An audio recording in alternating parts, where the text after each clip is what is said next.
Assalamualaikum warahmatullahi wabarakatuh. Di sini kelompok 5 akan mempresentasikan materi tentang kesadaran yang beranggotakan saya sendiri, Nuzul Insani, kemudian ada Junaidah, kemudian ada Cynthia Angelina, dan yang terakhir ada Lucy. Gangguan tidur yaitu masalah tidur yang menyebabkan stres pribadi yang signifikan. DSM membagi gangguan tidur menjadi dua kelompok. Yang pertama, disomnia. Gangguan tidur ini berkaitan dengan jumlah, kualitas, dan waktu tidur. Ada 5 tipe khusus disomnia. Yang A, insomnia, yang termasuk perilaku abnormal. Dalam tipe khusus ini yaitu insomnia yang terus ada dan memiliki karakter kesulitan berulang tidur atau tetap tidur. Yang B, hipersomnia, yaitu rasa kantuk yang berlebihan sepanjang hari yang berlangsung sampai sebulan atau lebih. Contoh, orang yang merasa ngantuk sepanjang hari dan sering tertidur ketika sedang menonton TV atau membaca buku. Yang C, narkolepsi, yaitu mengalami serangan tidur secara mendadak, tertidur tanpa ada pertanda pada waktu yang berbeda sepanjang hari. Selanjutnya, D. Gangguan tidur yang terkait dengan pernafasan. Faktornya hanya pada masalah pernafasan. E. Gangguan irama tidur sirkandia. Penyebabnya karena ketidakcocokan antara jadwal tidur yang ditetapkan seseorang dan siklus internal tidur bangun. 2. Parasomnia, yaitu perilaku abnormal yang muncul saat tidur. A. Gangguan mimpi buruk. B. Gangguan teror dalam tidur. C. Gangguan berjalan sambil tidur. Selanjutnya, gangguan tidur REM. Tidur dibagi menjadi dua kategori, yaitu tidur dengan gerak mata cepat atau REM dan non-REM. Tidur REM merupakan salah satu dari 4 tahapan tidur yang kebanyakan orang alami di malam hari.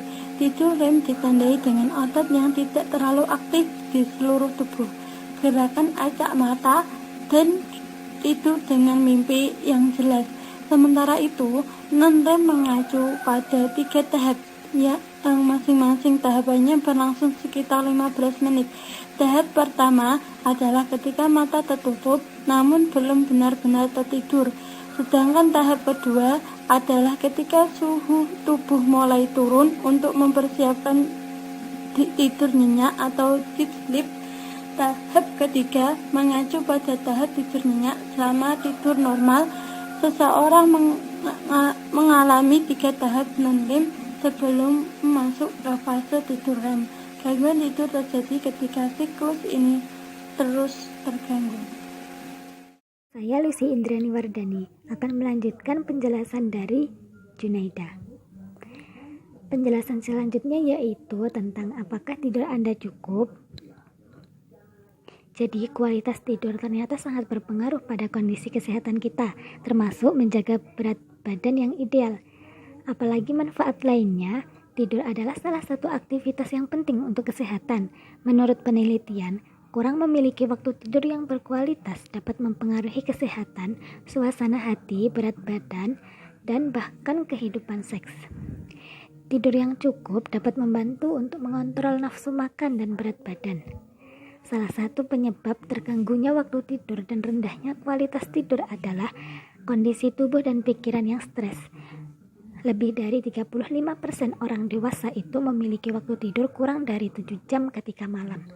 Orang yang tidak memiliki waktu tidur yang berkualitas, resiko memiliki masalah kesehatan seperti kanker dan akan mengalami penurunan kualitas hidupnya.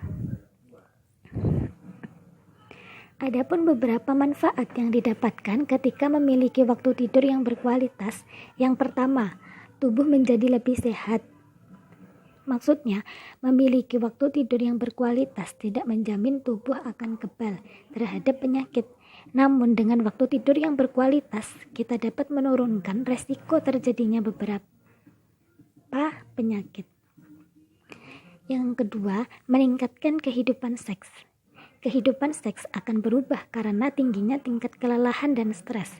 Salah satu caranya yaitu untuk mengembalikan hal tersebut adalah dengan tidur yang cukup dan yang berkualitas.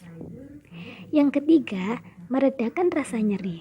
Jika kita mengalami nyeri yang kronis atau nyeri akut karena cedera, dengan tidur yang cukup dapat membantu meredakan nyeri. Beberapa penelitian telah menunjukkan terdapat hubungan antara kurang tidur dengan ambang nyeri yang rendah.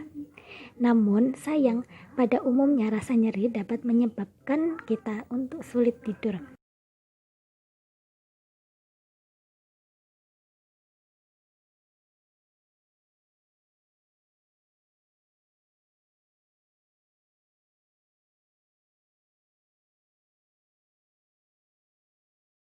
Empat, menurunkan resiko terjadinya cedera. Memiliki tidur yang cukup dan berkualitas akan meningkatkan konsentrasi tubuh ketika akan melakukan sebuah aktivitas. Yang kelima, memperbaiki suasana hati. Kurang tidur dapat mempengaruhi kondisi emosional seseorang. Lalu yang keenam, mengontrol berat badan. Tidur yang kurang cukup dan tidak berkualitas dapat menyebabkan penurunan kadar hormon leptin pada tubuh. Hal ini dapat menyebabkan tubuh akan mudah mengalami lapar.